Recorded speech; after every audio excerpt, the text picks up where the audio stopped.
One day, my husband approached me and inquired, "Hey, how much money do we have in that safe?" I couldn't help but chuckle and replied, probably around $500,000 in total. Now, the following day, upon returning home, I discovered a signed divorce paper on the living room table. Both my husband and the vault were gone. My name is Helen, a 58-year-old working housewife who still puts in diligent effort at my job. You see, my hobby is saving money. Ever since my childhood, my mother opened a savings account for me, teaching me that depositing money in the bank would make the numbers in my passbook grow. I found it incredibly enjoyable to witness this growth. Starting with just $1, I would deposit a little bit at a time, relishing the experience of watching it accumulate.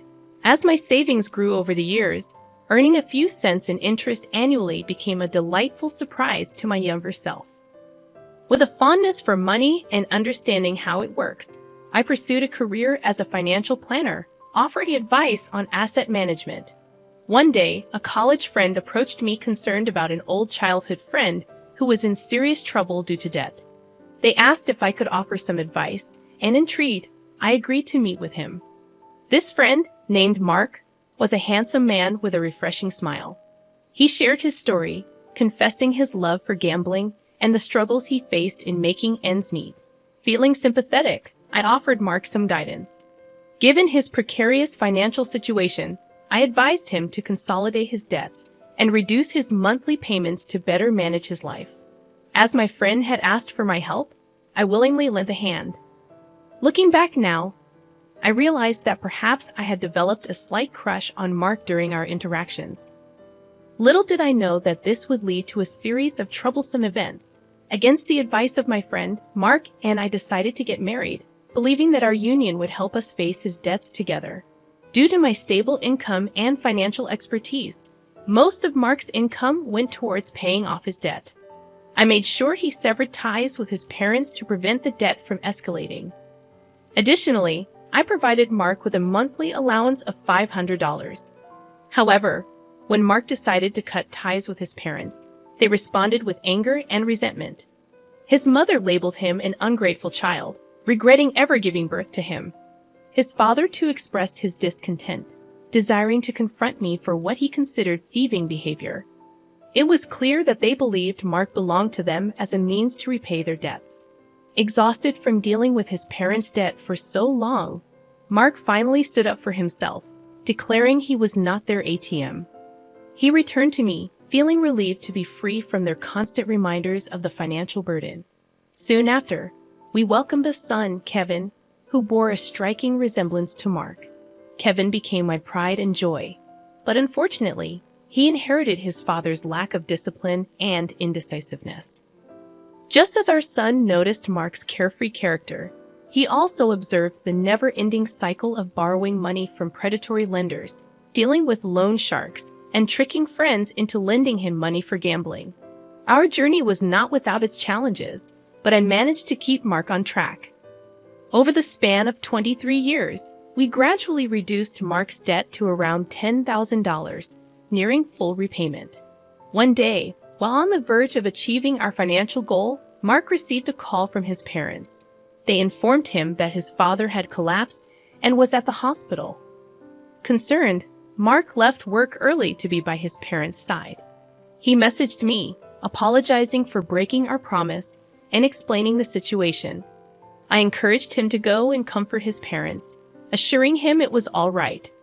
As Mark continued visiting his parents at the hospital, I provided him with a little extra money for the hospital fees they couldn't afford.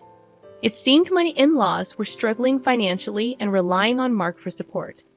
Although he withdrew a significant amount from our joint funds each visit, around $1,000 to $2,000 per month, I chose to let it slide, understanding their need for assistance. A year had passed since my father-in-law's collapse, and both my in-laws had aged significantly. They sought someone to lean on, and I suppose they found comfort in Mark's presence. Meanwhile, I continued my hobby of saving money. One day, I retrieved my bank book from the vault and smiled. Mark, who usually showed no interest in my financial endeavors, looked at me and asked, "Hey, How much money do we have in that bank account you always look at so happily? I casually replied, It's about $500,000 now.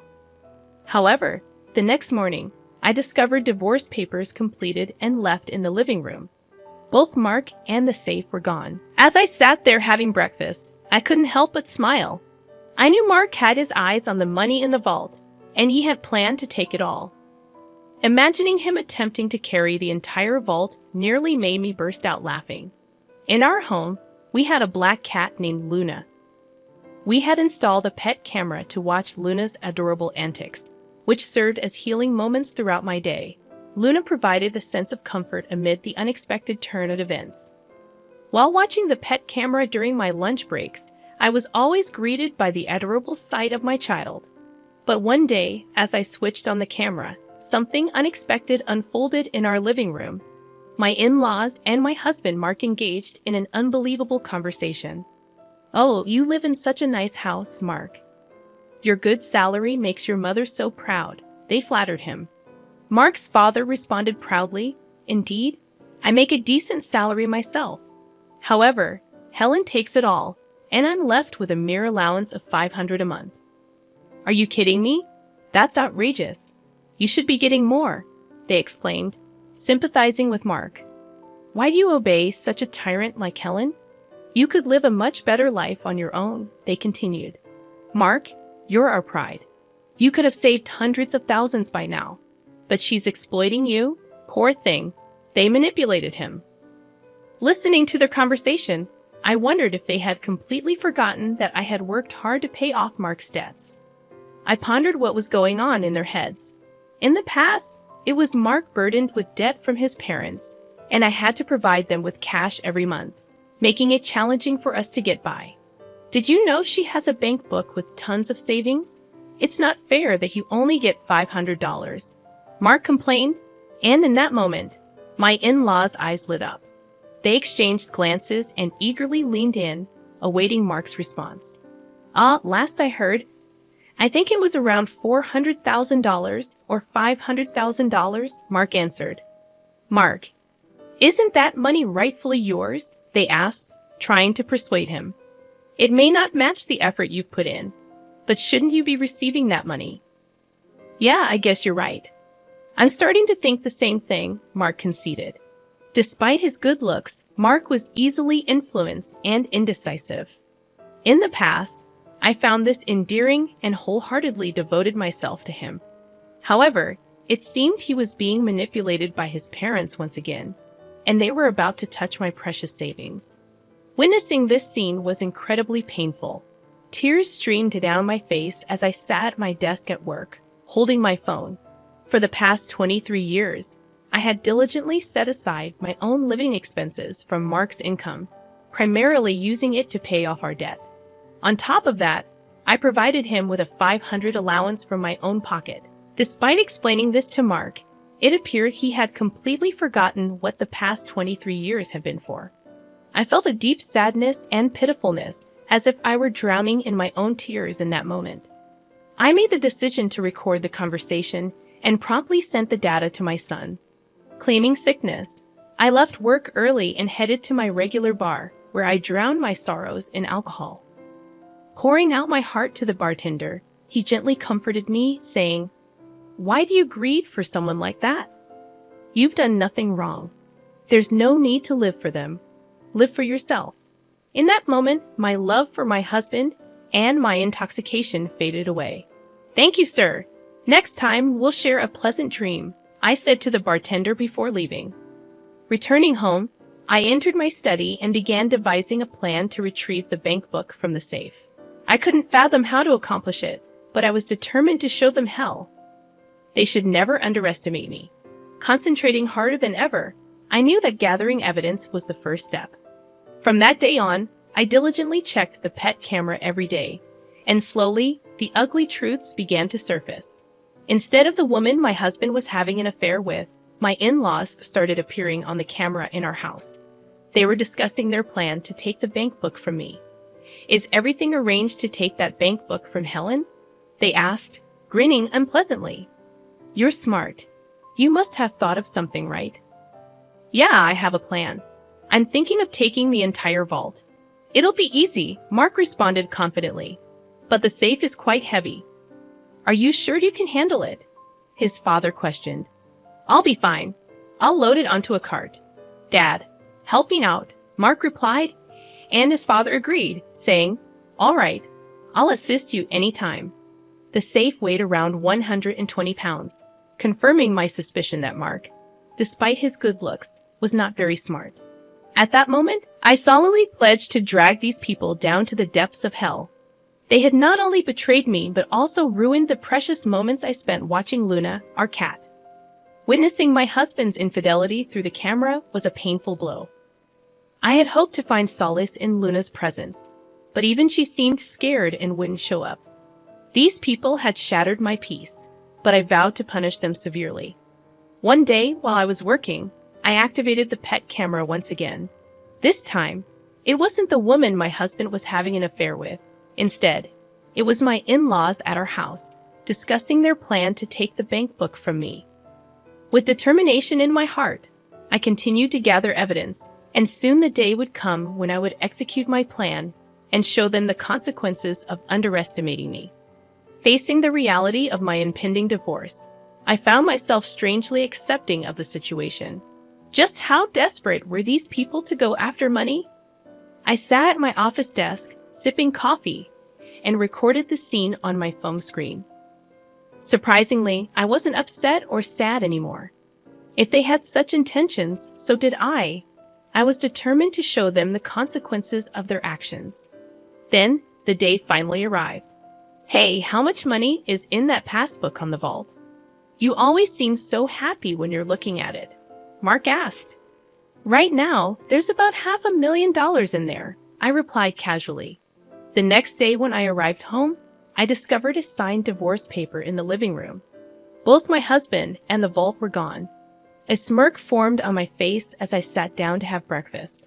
I acted quickly, immediately filing the divorce papers and contacting my son Kevin. Your father finally stole the vault. Can't believe he managed to carry it. It's so heavy, I told him. Kevin responded, Mom, I think it's about time you end things with Dad. By the way, did he take everything in the vault too? No, actually, I moved all the money to online banking. The passbook is essentially worthless now. The most valuable thing might have been the safe itself since it was so heavy. Oh, by the way, I've already filed the divorce papers. Now I'm thinking about filing a police report. What do you think? I explained to Kevin, who agreed and suggested that I should file a police report and hire a lawyer. Right, a lawyer. I already have a private investigator on it, but I hadn't thought about a lawyer. Thanks, I replied to Kevin. He seemed exasperated. Following Kevin's suggestion, I reached out to a lawyer through my private investigative contact. I handed over the recording from my pet camera to both the police and the lawyer, and then I waited. After a while, I received a call from my ex-husband, sounding quite frantic. What the hell? The passbook is empty. What happened to the $500,000? You tricked me. That was my money. Where is it? Tell me now, or I'm going back to the house and abandoning your cat Luna, he threatened. You just committed theft, and now you're threatening me. From now on, communicate through my lawyer, I calmly responded and blocked his number. I reported the incident to the police and sent the recording to my lawyer. It was a relief to finally take action. This was exactly what I had wanted to do. A short while later, I received a call from the police. We have caught the thief. However, the vault was damaged. It appears he forced it open, and the things inside were burned. They informed me. My ex-husband and his parents learned that the passbook balance was zero, and they set the contents of the vault on fire. Although it was his first offense, my ex-husband spent a few days in custody. Discoveries continued as my ex-husband broke into the house he used to live in after his release. However, I had already filed for a divorce and obtained a restraining order. When he started causing a scene, I called the police, and within 10 minutes, they took him away again. I contacted my lawyer, explained what happened, and had him start the process of getting a restraining order. Furthermore, I asked the lawyer to sue for emotional distress due to his infidelity. The lawyer mentioned that we might not get much money from his broke family, but that didn't really matter to me. What I wanted was alimony. It seems my ex-husband broke into our house because he was discarded by his mistress and wanted to get back with me. His mistress promptly transferred $10,000 as alimony and seemed to have disappeared. It appears they split after the vault incident, realizing that when the money runs out, so does the love. My underpaid ex-husband, who still has $10,000 in debt, and his gambling-addicted parents seem to be struggling with their daily lives.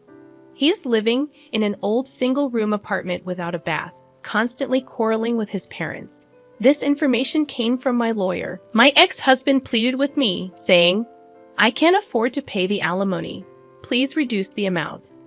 But I refused, telling him to stay away from me. "If you're really sorry, show it with money," I said. If he had stayed with me, he had planned to end the remaining $10,000 of debt by the time he retired. But he fell for the sweet talk of his gambling-addicted parents-in-law. In the end, how foolish they all were. The $500,000 in savings was the accumulation of my hard work since a young age. I find joy in saving small change and updating the bank book. Now I will start a new bank book. I am living a relaxed life with my black cat Luna. My son visits occasionally and tells me about his girlfriend. This time, I am going to spend time for myself. I need to buy a new safe, one that's so big that a person can't carry it. Right, Luna? I am the happiest I've ever been.